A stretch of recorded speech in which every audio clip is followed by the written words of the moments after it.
Time now for sports news, and here's Charles Eruka. Oh, thanks, Bimbo. Welcome to Sports News. We begin from the home front. There are indications Lukman Haruna and Ikechukwu Uche may be recalled to the Super Eagles ahead of the World Cup in Brazil. Dynamo Kyiv midfielder Haruna has been in superb form for his Ukrainian club after a recent injury setback, while Villarreal striker Uche has scored 12 goals in La Liga. Haruna last played for Nigeria at the 2010 World Cup, while Uche has not been involved with the national team since the 2013 Africa Cup of Nations in South Africa. There are possibilities both players could well get their chance as early as next month's pre-World Cup friendly against Mexico on March the 5th in the USA. And in the United Kingdom, English Premier League managers Gus Poyet, Jose Mourinho, Manuel Pellegrini and Tony Pulis have all been nominated for the Manager of the Month for January. Poyet saw his Sunderland side pick up 7 points from their 4 matches in January, while Mourinho's Chelsea side were unbeaten during January with away wins at Southampton and Hull.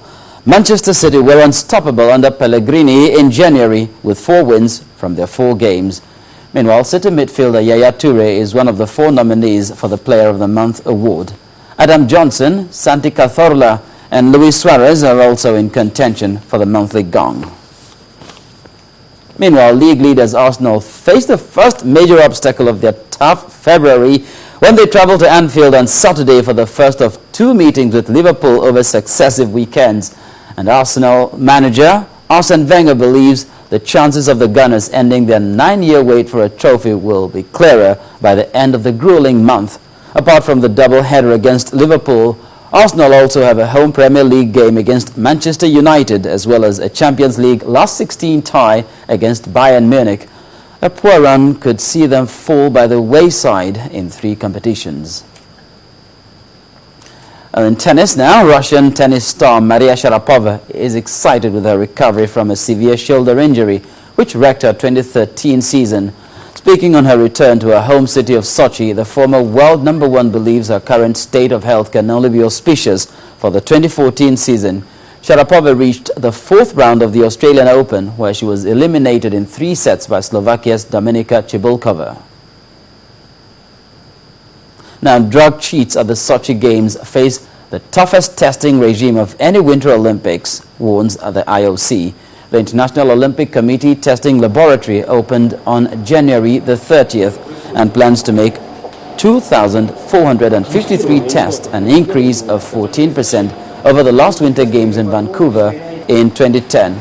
IOC Medical Director Dr. Richard Budgett also revealed that testers will target individual athletes and teams suspected of using illegal substances to boost performances. And the party is still on for the Super Bowl champions as an estimated 700,000 Seattle Seahawks fans braved sub-freezing temperatures to celebrate the football team's first Super Bowl title at a parade that wound through the city's downtown. It was a particularly sweet triumph for a city whose previous major professional men's sports team championship came a generation ago when the Supersonics captured the National Basketball Association's crown in 1979. Kicking off before noon and running for about 2 hours, the parade was slowed by the larger-than-anticipated crowd, with some fans perched in trees and atop pillars that transformed downtown Seattle into a sea of blue and green, the team's colors.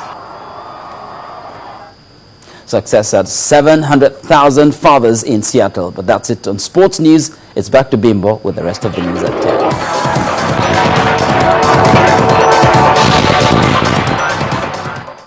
Unveiling the new look of Guinness. Discover a colorful world of more.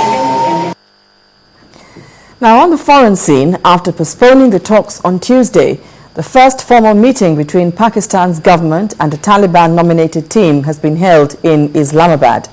The talks are aimed at charting a roadmap for negotiations that will try to end a decade-long insurgency. Here's Cynthia Arya with more details. It's true the talks have begun, but not without conditions. The government has listed out 5 conditions, including ending hostilities, saying that the journey to peace has begun. The Taliban team agreed to travel to the northwest to discuss the conditions with the leadership.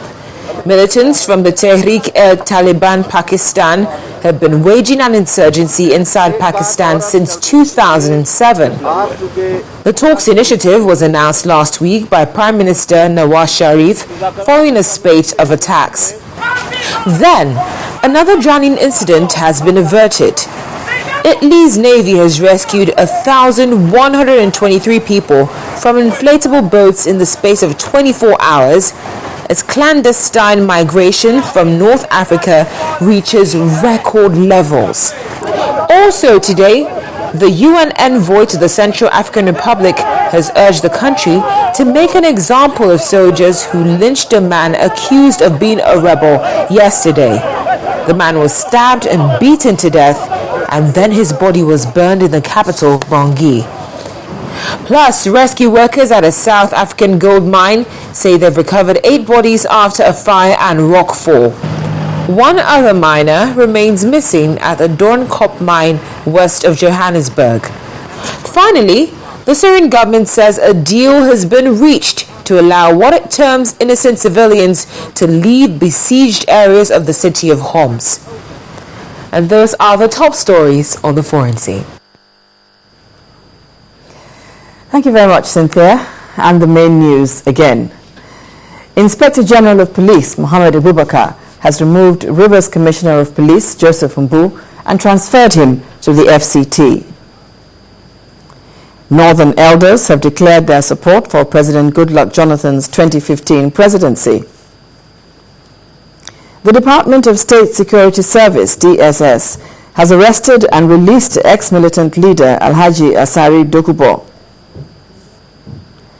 And the first formal meeting between Pakistan's government and the Taliban has taken place in Islamabad. And with those headlines, we come to the end of the news at 10 tonight. Thank you so much for watching. Do keep it